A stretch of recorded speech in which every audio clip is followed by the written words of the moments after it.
hale and hearty, because, I mean, you're a resilient man. To be a politician, you have to be. Yeah. But, of course, when you're in a situation like that, it's not only you who cops it, it's your family. I wonder, did it have any lasting effect on your family? Were they treated badly in any way? I'd say my wife and my sons, they survived it well enough. They're resilient enough.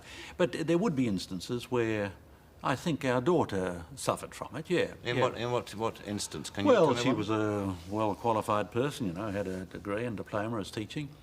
And as you know, there aren't enough jobs in the state system. And finally, I suppose, what was it, about 18 months ago, she was appointed to a school in the country.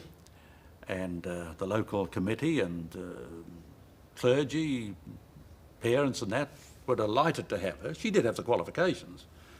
Then it went back to the head of the diocese and the bishop vetoed it. So...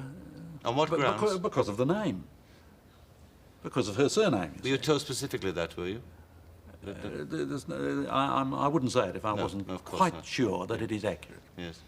The bishop, being a Christian, vetoed her because she was a Whitlam. What was your reaction to that?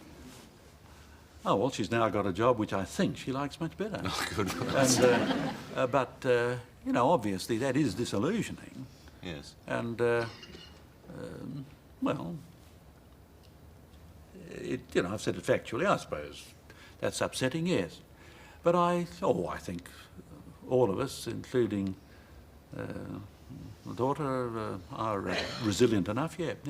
I mean, I suppose partly there's mutual support because, in fact, we do see quite a lot of each other. You didn't, of course, see a lot of each other, Margaret particularly, did you, in your first year as Prime Minister? I mean... we saw a lot of each other, but not...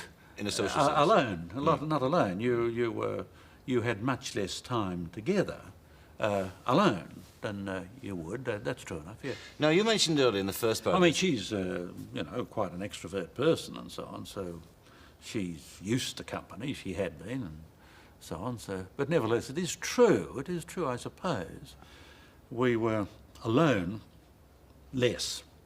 Did you work out how many times you had a meal together, alone? Oh, I think in the first year she worked it out, there were 3 occasions. Just 3 occasions? Which is... It's grounds for divorce in anybody else, with a politician or a Prime Minister.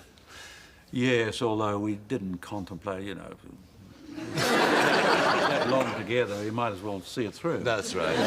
It's more bother changing, isn't it? That's right. Absolutely. That's right. You mentioned in the first part of this interview this vision you had for Australia. I think that's how she'd put it. She put it that way, yes.